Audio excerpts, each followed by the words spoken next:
The names Bond, James Bond, iconic words uttered by the legendary spy on the silver screen for 6 decades now.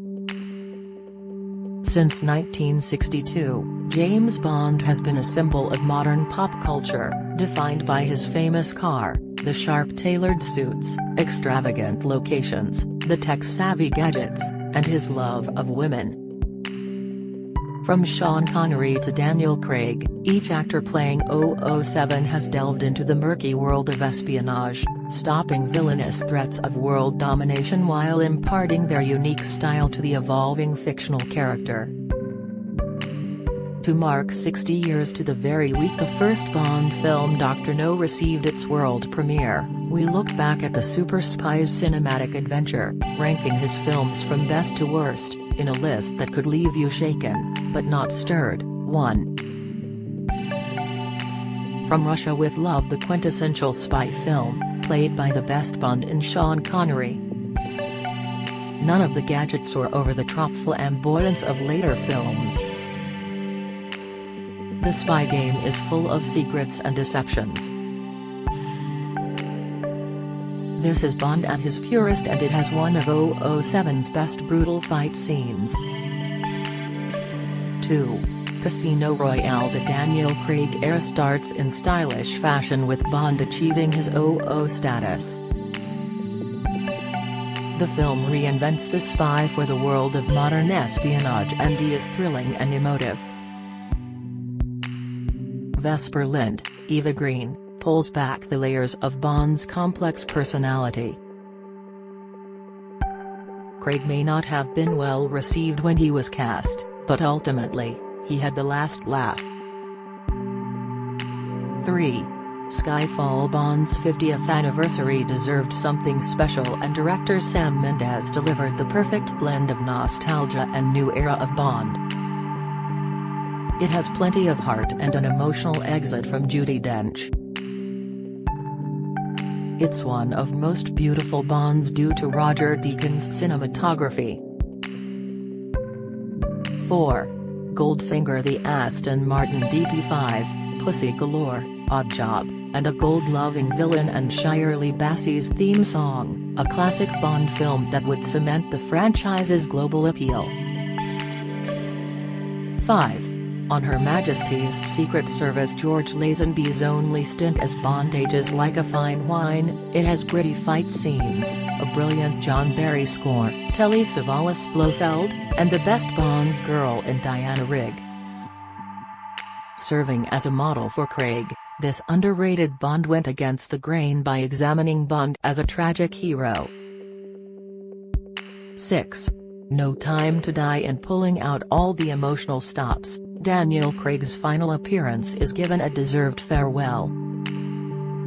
Rami Malek's villain lacks definition, but with a cold open full of horror motifs, cinematic thrills, and a Hans Zimmer score, this is Bond back on form. 7. License to Kill. Like Lazenby before him, the Timothy Dalton era has benefited with time. It's a massive departure from the traditional formula, but as a visceral Bond revenge thriller, Dalton's intensity is matched by Robert Davi's villainous performance as Sanchez. 8. GoldenEye. Admittedly, the Pierce Brosnan era has not aged well. But in returning to Bond's grounded roots, summoned into action with a leap of faith with a bungee jump off a dam, his entrance is by far one of the best. 9. The Spy Who Loved Me. Nobody does it better, and this is by far Roger Moore's best. As a perfect showcase for his humor and charm, Moore, in his third outing, makes Bond his own. Barbara Bach's Major Anya Amasova, aka Agent 30, equally delights, and Richard Kiel's Jaws provides the menace. 10. Quantum of Solace. A much maligned Bond film that doesn't deserve the hate. The first sequel in the franchise pales in comparison to critically acclaimed darling Casino Royale. However, This geopolitical warfare with villains operating in the shadows, maintains real-life relevance as a Bond adventure, while further developing Craig's heartbroken Bond. 11. A View to a Kill. Roger Moore certainly looked his age, but A View to Kill excels because of Christopher Walken's Zorin. John Barry and Duran Duran craft a memorable score and Bond song respectively, but Grace Jones's Mayday steals the show. 12. Thunderball. Legal troubles between creator Ian Fleming and Kevin McClory, who eventually won the court case to own the rights to Spectre, changed the trajectory of the franchise for years to come. But as a spectacle, only a bloated plot undoes some brilliant underwater action.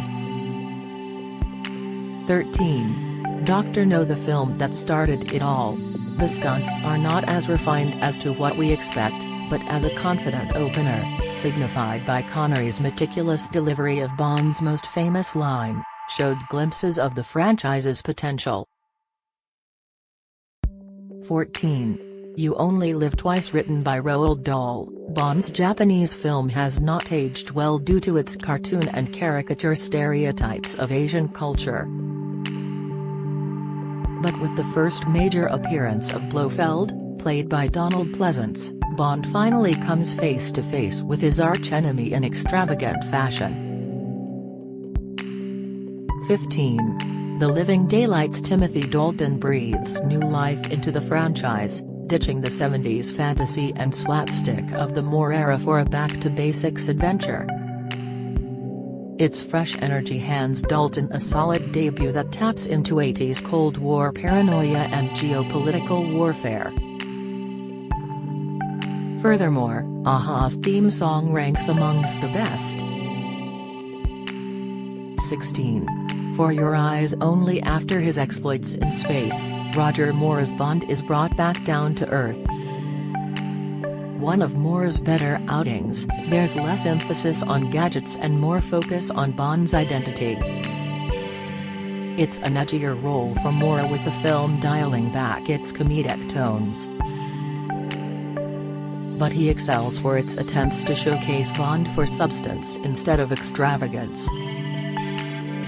17. Live and Let Die. As a Bond meets blaxploitation tale, the plot is not without any guilty stereotypes of black culture. But as a Bond adventure very much of its time, it's memorable for Moore's debut, some fantastic scenes, e.g. Bond escaping an alligator pit, and Yaphet Kotto's cool composure as Kananga. 18. Spectre. Despite the reintroduction of Spectre and Blofeld, Sam Mendes' second directorial entry can't recapture the magic, and turns the Daniel Craig era into an unnecessary cinematic universe. 19. The World Is Not Enough. What sets Brosnan's underrated classic apart is Sophie Marceau's Bond villainess. As Elektra King, she goes against the Bond girl type as a worthy challenge for Bond, who manipulates and gets under his skin.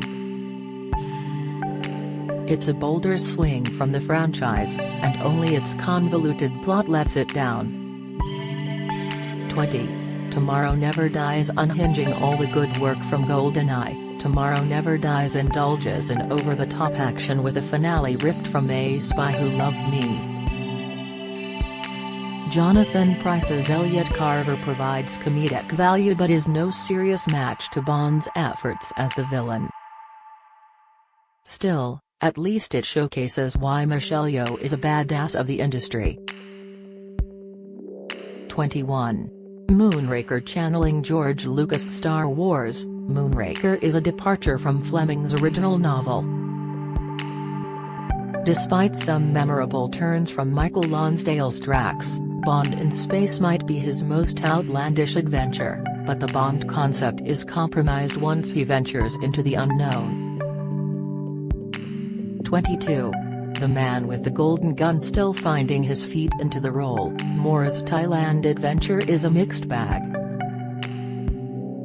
Christopher Lee's Scaramanaga provides Bond sufficient competition, but Britt Ekland's Goodnight is reduced to a ditzy stereotype. 23. Octopussy director John Glenn gave us an Indiana Jones-inspired adventure, but with a plot navigating between a Fabergé egg to more donning a clown costume by the end, is a messy Bond entry. 24. Diamonds Are Forever box office success determined Bond's next cinematic adventure, and to a populous audience, Connery was Bond. His return gave The Spy back his spark, but after the tragic final scenes in On Her Majesty's Secret Service, reducing Bond's revenge as a quick montage did the entire film a disservice. 25. Die Another Day Pierce Brosnan's final outing as Bond deserved better. In a ridiculous plot summed up by an ethnicity-swapping villain, kite-surfing escapes, and invisible cars, encased by poor CGI, the first post-9/11 Bond film can't escape its outdated formula, leaving The Spy horribly out of touch with the modern world. Do you agree? Tell us what you think, your voice at Mirror.co.uk. Do you have a story to sell? Get in touch with us at webcelebs@mirror.co.uk or call us direct at 0207 29 33 033.